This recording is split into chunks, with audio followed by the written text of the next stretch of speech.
morning. Welcome to In Unity We Rise, a series honoring Black History Month. Today we have in the back donuts from Whack Donuts. Whack Donuts is a Black-owned business that is part of the city's Vacant to Vibrant program. They have a pop-up in the Embarcadero Center that I encourage you to visit. They're really a part of bringing back San Francisco's downtown. Next, I'd like to introduce our speaker, Wilma Batiste.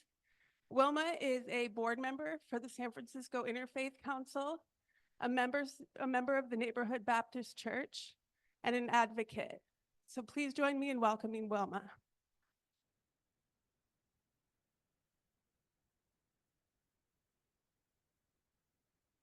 Good morning, everyone. Can you hear me?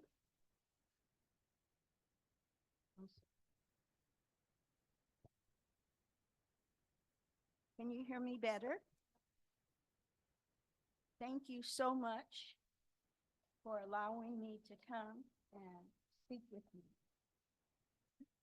I'm old school, and before I do anything, I like to pray. Father, I thank you for this day, and I thank you for all of your children who have gathered here to hear the word that I want to share with them on how you are keeping us. Speak to me and through me, that my message will be received with love. These things I ask in Jesus' name, amen. I don't know if you got any information or a copy of my bio, but I'll get to that. First, I want to give thanks to God, and I want to also bring greetings from my pastor, Lane Hawkins, at the Neighborhood Baptist Church here in San Francisco. Also, I want to thank Michael Papist, the director of the San Francisco Interfaith Council, for recommending that I be one of the speakers. Many thanks to Tornery for your St. Mark's community manager for reaching out to me and being so gracious to get everything prepared. It's a wonderful opportunity to speak and share with you on this Black History Month. At this time, I would like to share a little bit of myself and why I have such a passion about healthcare and community engagement.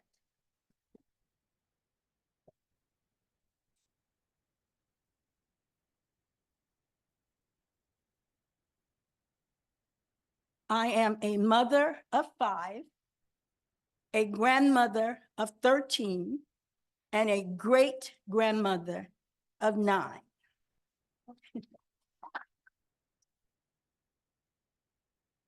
I have been a member of the Neighborhood Baptist Church since 1965, serving in many leadership ministries, currently serving as the health ministry leader and coordinator. I connected with the University of San Francisco in California in 1993 as a clinical research coordinator in prostate and kidney cancer. And I was a phlebotomist for the lipid clinic at UCSF for 10 years.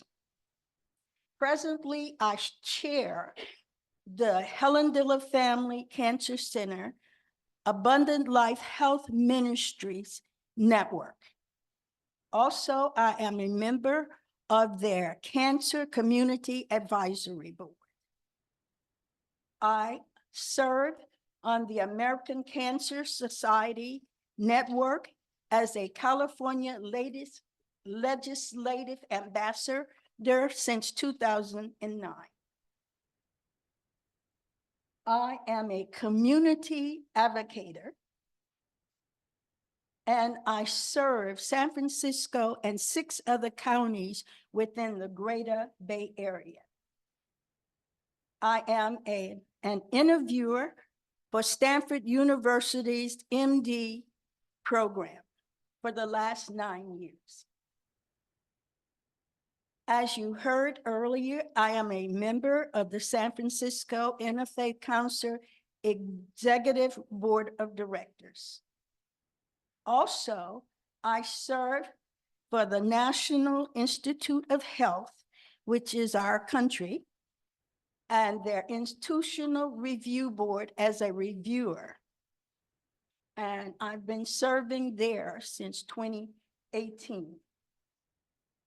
Also, I am a certified mental health first aid instructor. Currently, I am on the leadership board of the Wisdom Study, which is a program for breast cancer. And I'm on their leadership board. Also, I co-chair a new segment at UCSF, Abundant Life Heals, that's health equity, advocacy, and leaders. So my history here lets you know I am very passionate about healthcare and the inequities that we have experienced in our Black community.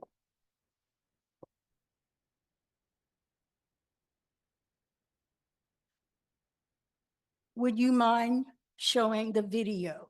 I want to share a little video with you before I get into my talk, and then I am going to give you some definitions. So as I speak to you, you can understand and know what I'm talking about. Can you hear it?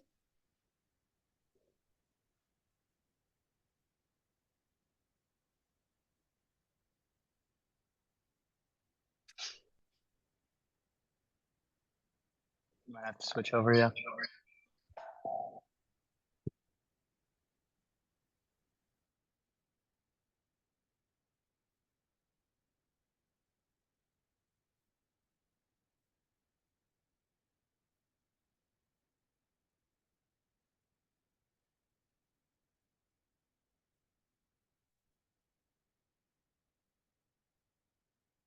We each have our own history and unique story. The people around us have their own stories and histories. Together, our unique stories and histories shape our world. What you might not realize is that our world also shapes us and shapes our health. Together, our environment and our neighbors make up our community and the fabric of our lives. What would we see if we looked closer at our community and the communities around us? What if we looked just below the foundation at the roots? Throughout history, some communities have received less than others.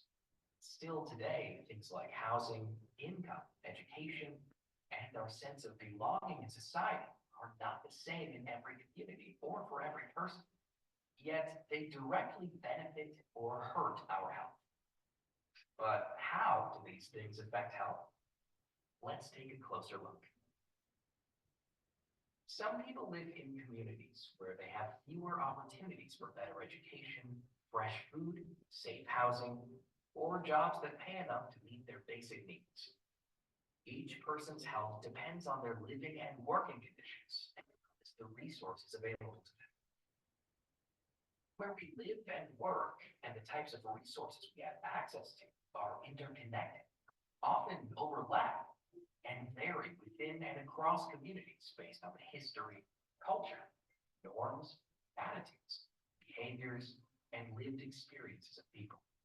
When we begin to understand that our communities impact our health and we pay attention to the world around us, we start to ask questions. We may start to wonder, what if? What if we could start at the root by investing in our neighborhoods, communities, and larger society? Could we create a world where everyone has the same opportunity to be healthy? Even if it doesn't always seem like it, we have the power to shape the world we live in. We can make things different and better and fair for everyone. we can create health equity. Health equity is the opportunity for all people to be able to attain their highest level of health, regardless of where they live or their personal stories.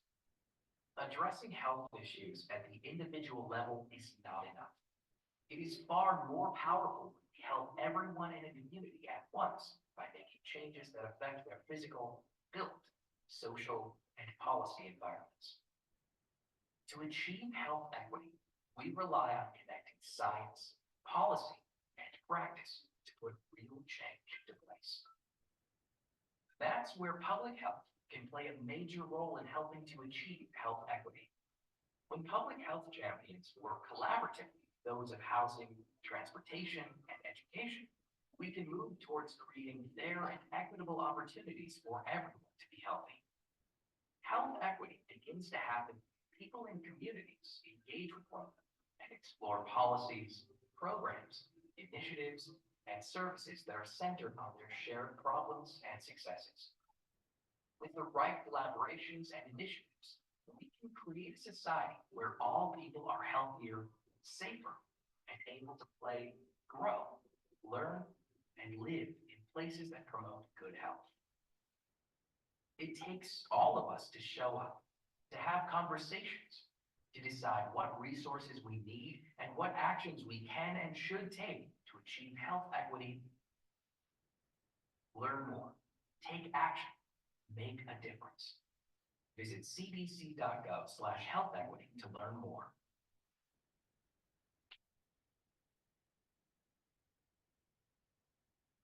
Thank you so much.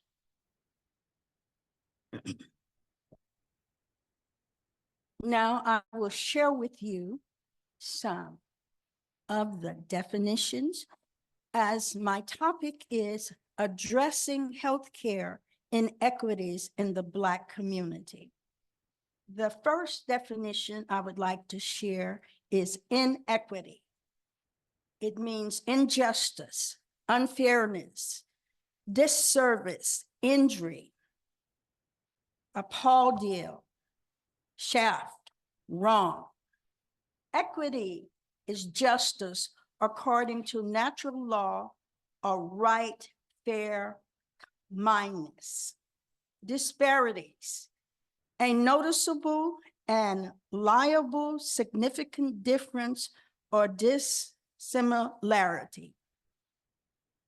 Clinical trials, a scientifically controlled study of the safety and effectiveness of a therapeutic agent, such as a drug or vaccine, using consenting human subjects. Research, investigation or experimentation aimed at the discovery and interpretation of facts in the light of new facts or practical applications of such new or revised therapies or law. Food desert, an area where little fresh produce is available for sale, despite the common perception of food deserts as city neighborhoods where fast food chains and convenience stores dominate. Some residents have to drive 20 miles or further to find a source of healthy foods.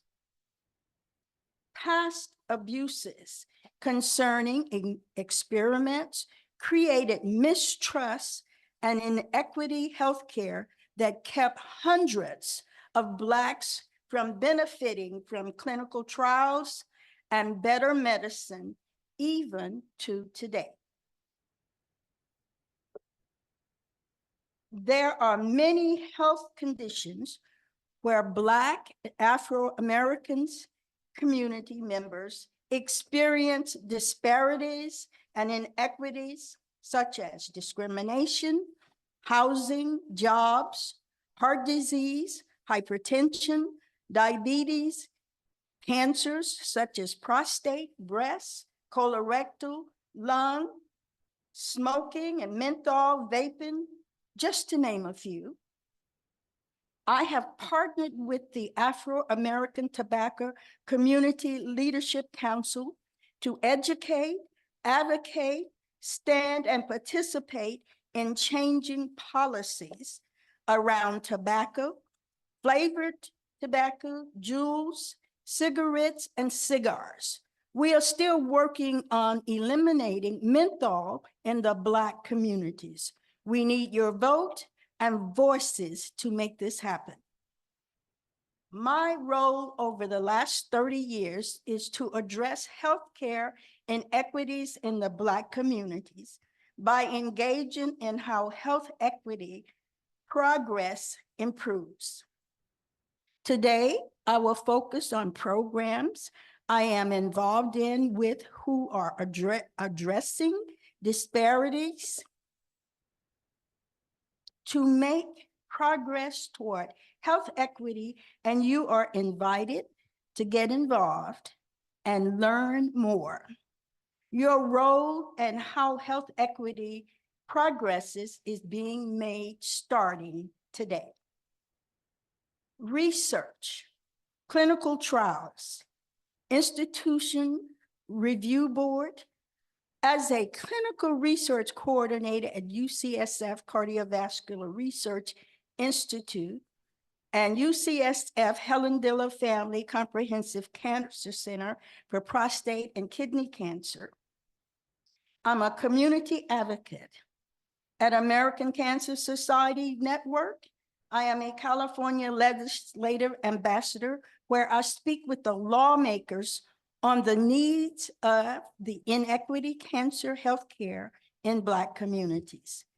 As a member of the National Institute of Health, All of Us Institutional Review Board, as a reviewer and community advocate, I have an opportunity to review the proposals coming from the medical schools and institutions that conduct research and clinical trials to make sure the human subjects are being treated fair and with dignity, and make changes when necessary to continue to build the trust in our communities and not repeat past history mistrusts.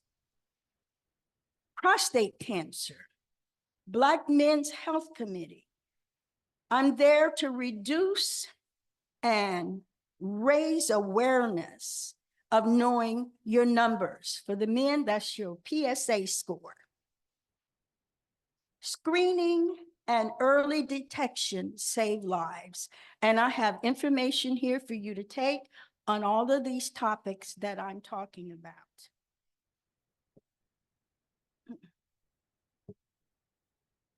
Black men have the highest rate of prostate cancer than any other ethnic group. Support groups build and create thrivership, not just surviving. You want to thrive and change the inequity. Breast cancer. As a grant reviewer for the Susan G. Komen San Francisco affiliate, to ensure funds were made available to the Black women in their community to be educated, get treatment, and get navigator assistance to go through that journey. The Wisdom Study reaches out to women who do not have breast cancer yet, and they cover the ages of 30 through 74. To educate them on how to examine themselves, know their family history, get their mammograms at the appropriate time, and how to become an advocate for themselves and in their community. Abundant Life Healers is a breast cancer, built with breast cancer survivors who are being trained to share information on environmental hazards items in their everyday living, such as foods, clothing, packaging, and so forth, that can cause breast cancer, and be able to share learned knowledge with their family, the community, to better the next generation. Cancer Awareness Campaign Collaboration. Each month of the year, a cancer or health event is highlighted. We have experts and community advocates come and speak on each as a way to continue to build our Black community on knowledge and wholesome healthcare and awareness. COVID-19, Emoja Health, and the UCSF Black Health Initiative. In 2019, the pandemic hit San Francisco and the world. Two important events happened to bring and fight COVID-19. How much money, status, power, or education, it did not keep COVID-19 from attacking you and your family or your community. UCSF Black Health Initiative, which is called BHI, was formed in the reality that significant COVID-19 related disparities existed among Blacks in the United States, that this reflected systematic and institutional racial and income inequities.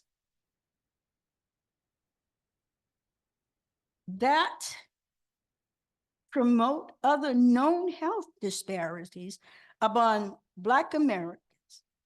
Also, Umoja Health San Francisco, a coalition created by our own Dr. Kim Rhodes that now serves San Francisco County, Alameda County, and San Mateo County. During the 4 years of COVID-19, vaccinations for COVID, flu shots, MPX, which is known as monkeypox shots, colorectal cancer screenings, blood pressure, cholesterol screening, diabetes screening, sharing all types of information and health collateral, such as what I have on the table here today. PPE material. The Black Health Initiative and Umoja had additional partners. San Francisco Department of Public Health and their colleagues, UCSF and their colleagues, the African American Faith-Based Coalition, and Rafiki, their colleagues, patients, parents, and community members. It was clear that we needed community-engaged strategies built to overcome historic distrust from underinvestment in the Black community to be successful. Together, we learned from the pandemics of COVID-19, anti-Black racism, learning the ways we all have to come together to protect ourselves, our community, to build upon our strength and beautifully diverse voices in new ways that center the Black experience in San Francisco.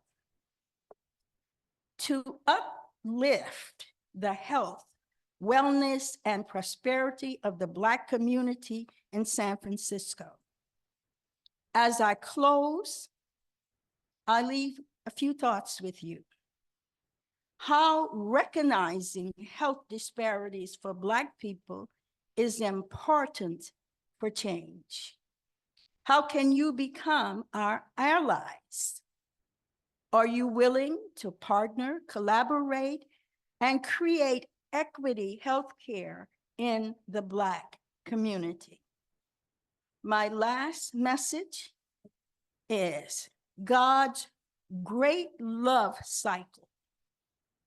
Let no debt remain outstanding except the continuing debt to love one another. And that comes from Romans 13:9. Jesus says, that to love your neighbor as yourself is the second greatest commandment. Matthew 22:39. Thank you. I'm open for questions.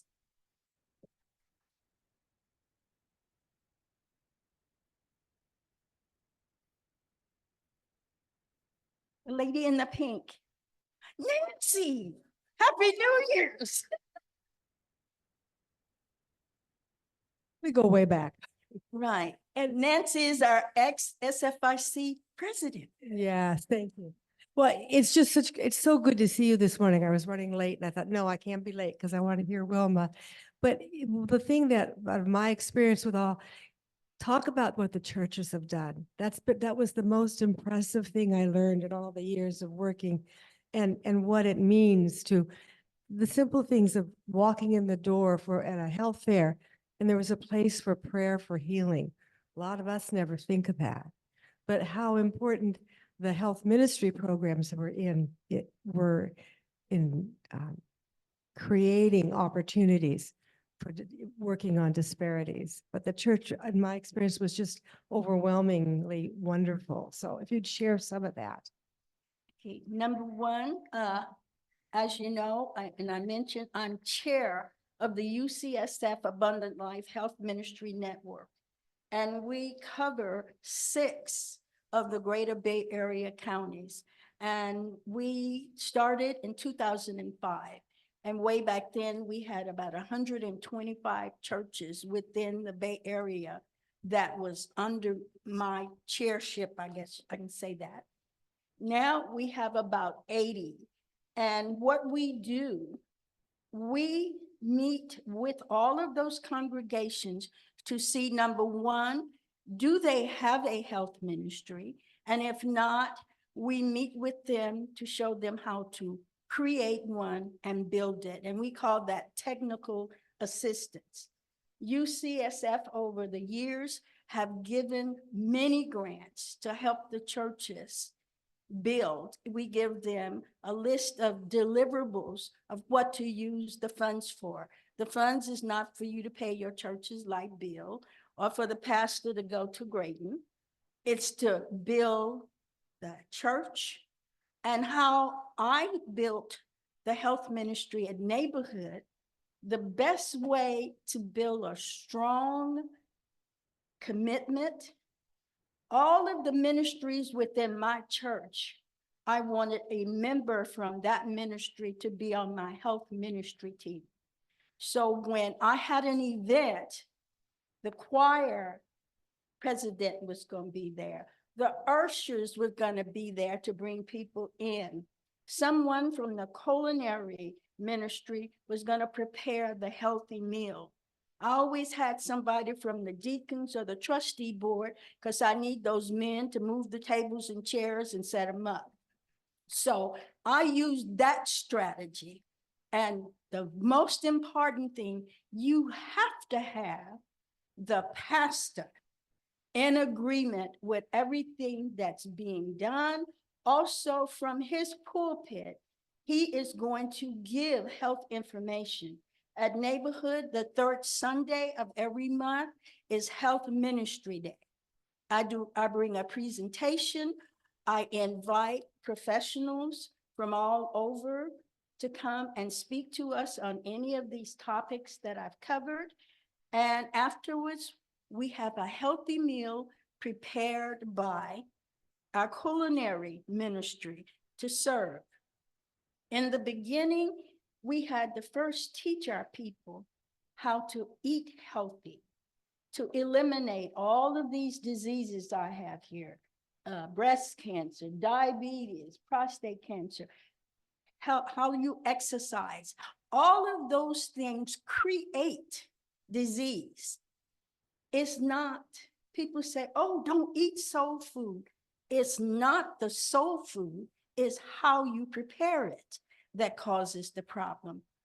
And as I mentioned in my talk, within the city, we have a lot of corner stores, but they are food deserts. They do not have fresh produce, but they have alcohol, they have cigarettes, And when you going to shop for yourself, whether it's Lucky, Safeway, or Costco, shop from the outside.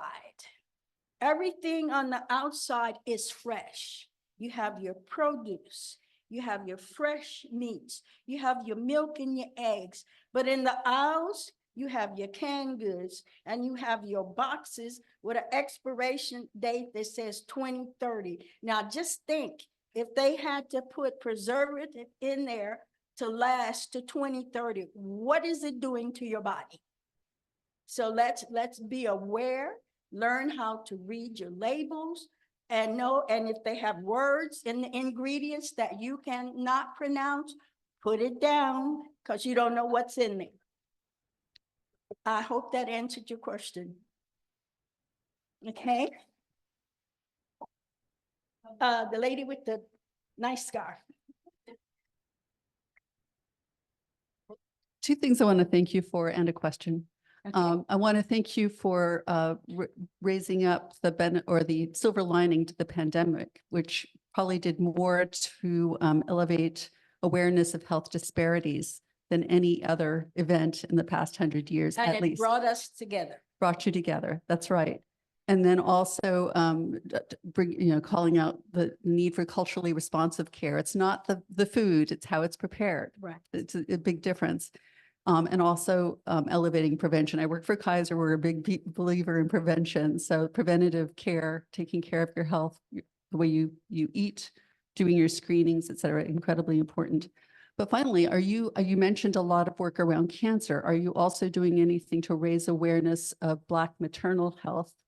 Because as we know, Black women are 3 times as likely to die from pregnancy-related complications as white women. Right. I will answer that twofold. Number one, we do have those different entities come and speak to our groups. Since I worked for and am still employed by the Cancer Center, I do focus on a lot of cancer things because they pay me. I'm a realist, but no, we cover everything. And like I said, I am at the head of 4 generations. So, you know, I've had to be aware of what's going on with our young mothers and how often and frequently we lose our babies. There is no health disparity or disease that we do not touch on. And if we were in one of our forums now, you brought this up, next month when we would have our meeting, we would have a speaker there to address that. We don't close any doors. We want to build and educate everybody so we can all come to the same level of knowledge, awareness, and know how to prevent and protect ourselves. Next, okay? Lady in the pretty white sweater. Good morning. Mm. I have two, well, they're related questions. Okay. One is at the state and federal level, health policy makers are trying to see how to control cost. And a lot of times they kind of look at it through different filters. So for example, in the state of California, we can have a kidney transplant. If you're a Medicaid recipient, you can have that for free, but you can only have medication, anti-rejection medication for 2 years.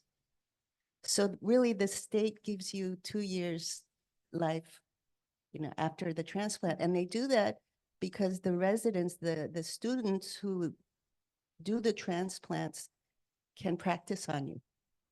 Right. Right. So that's one thing.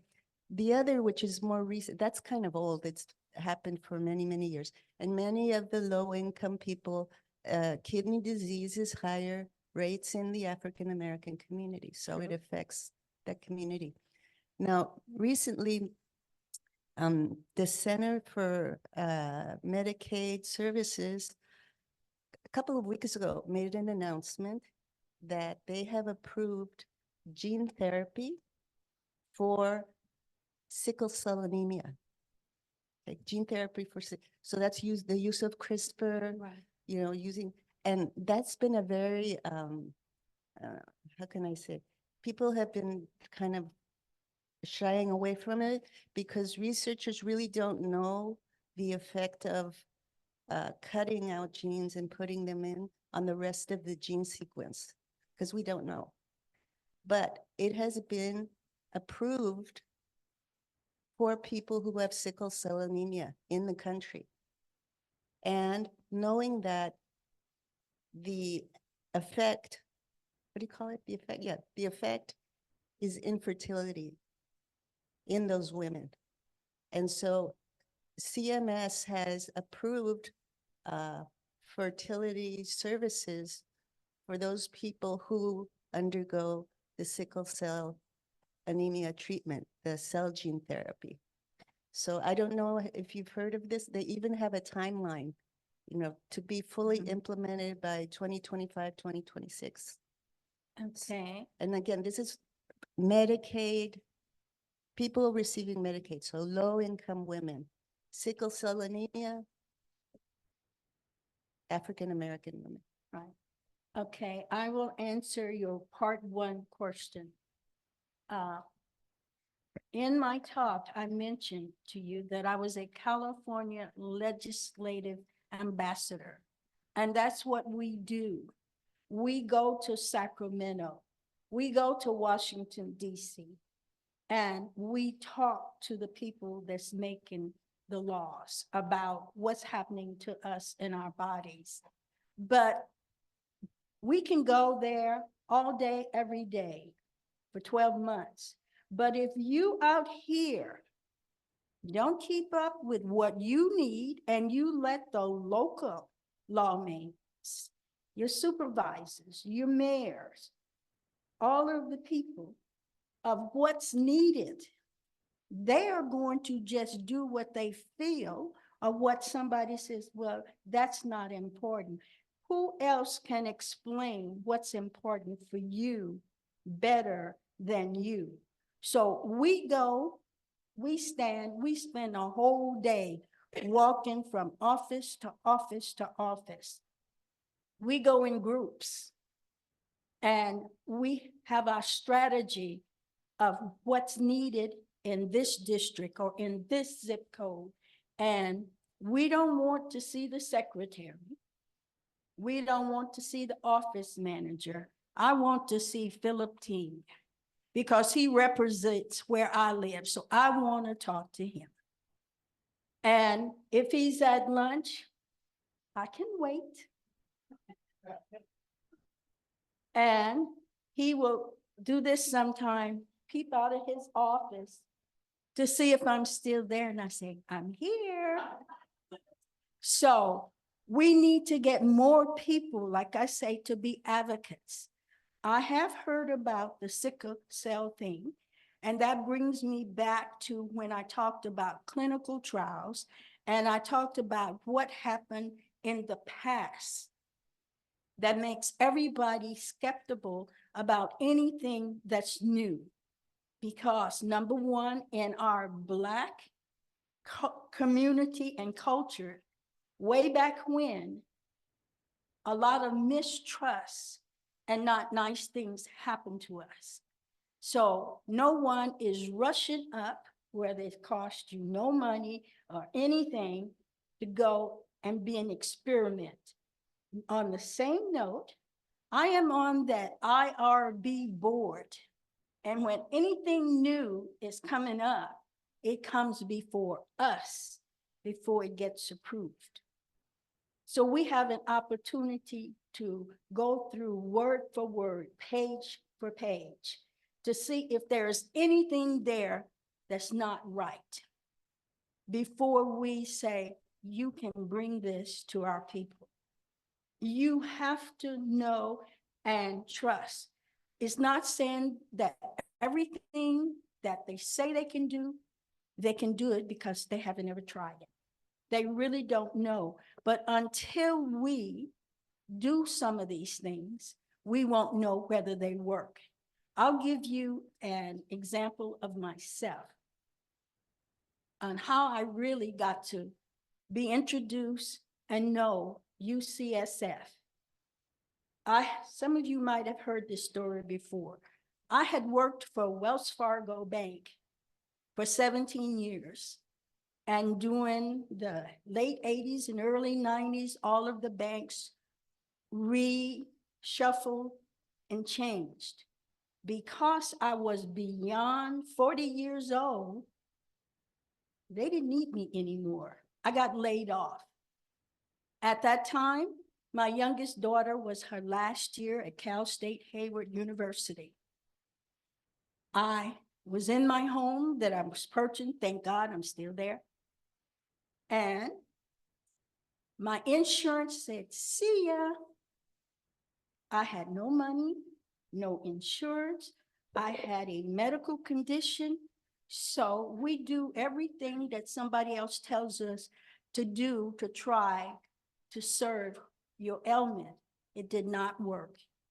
Being a mother of 5 children that were still growing up, when I thought I was dying, I went to Mount Zion, where I had been a member there since in the 60s, and said, I need help.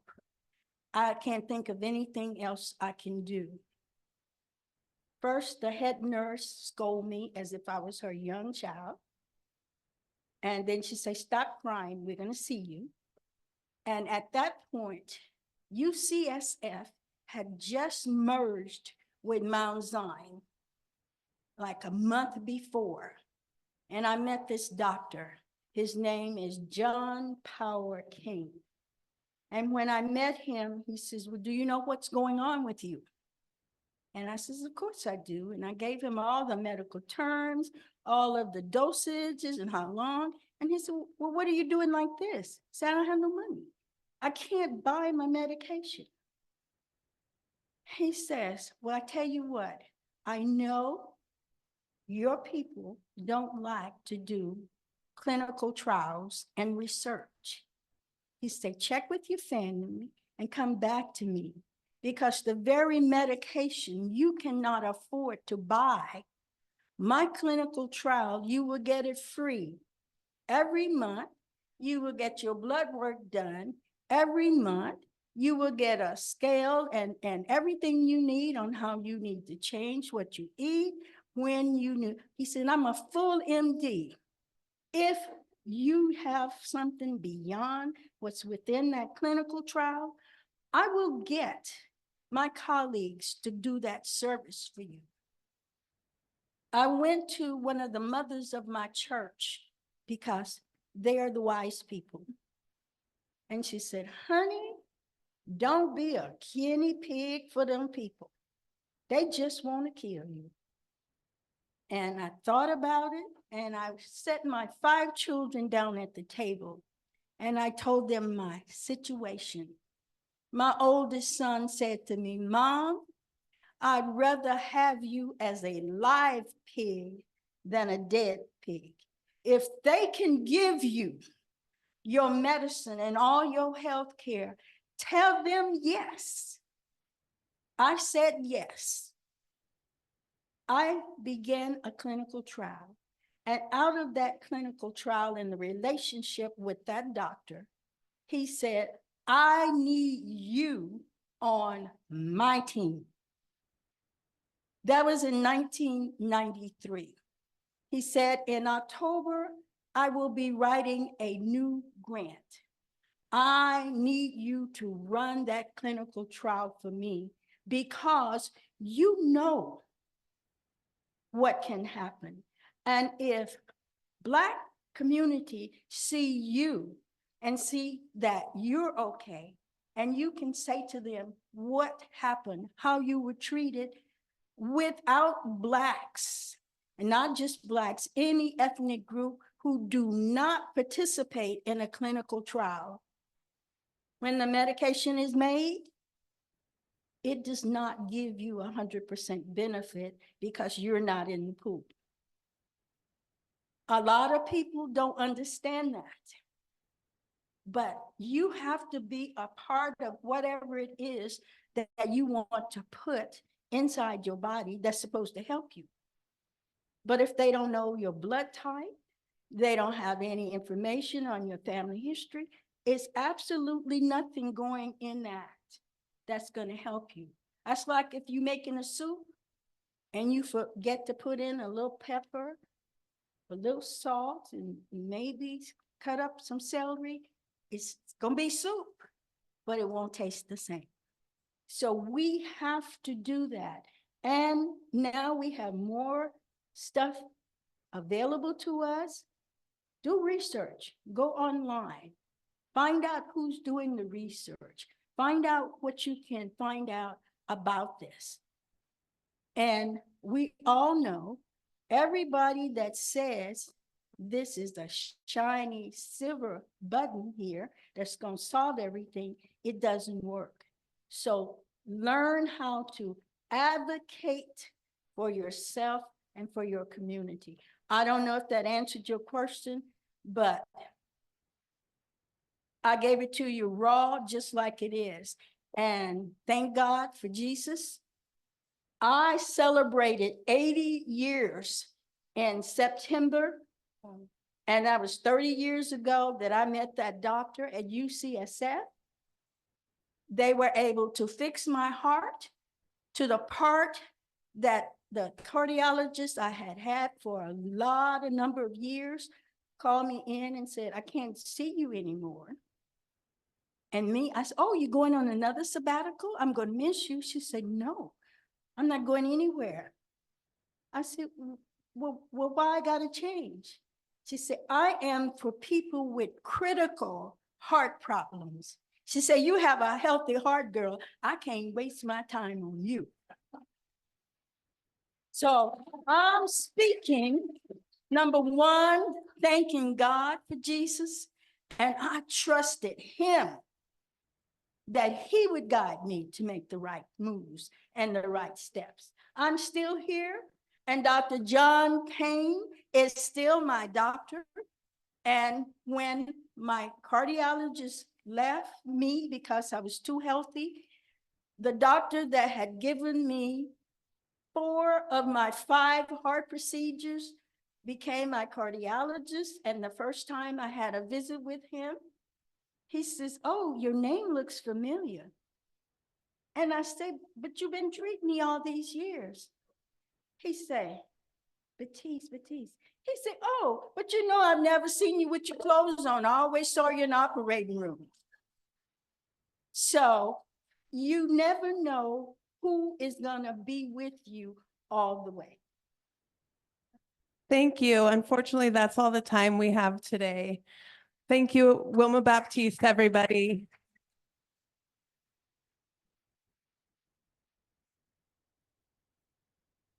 Could Are I you just able to- take that one question from the lady with the pretty Yeah, red go ahead. sweater?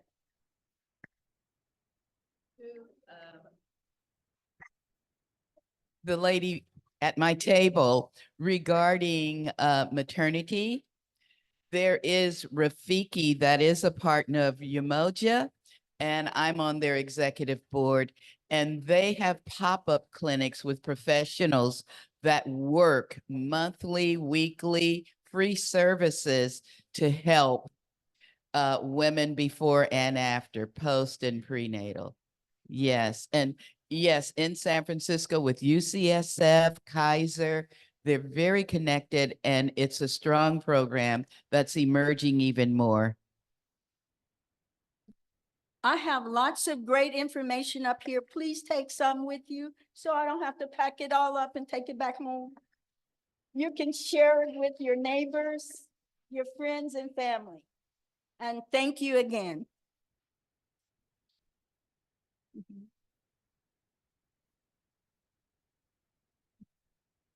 Thank you. Thank you. I hope That it- was amazing. Okay. You're a real force. I'm Thank so you. glad you came out. Yes, Nancy. Oh, guys. Oh. You look great.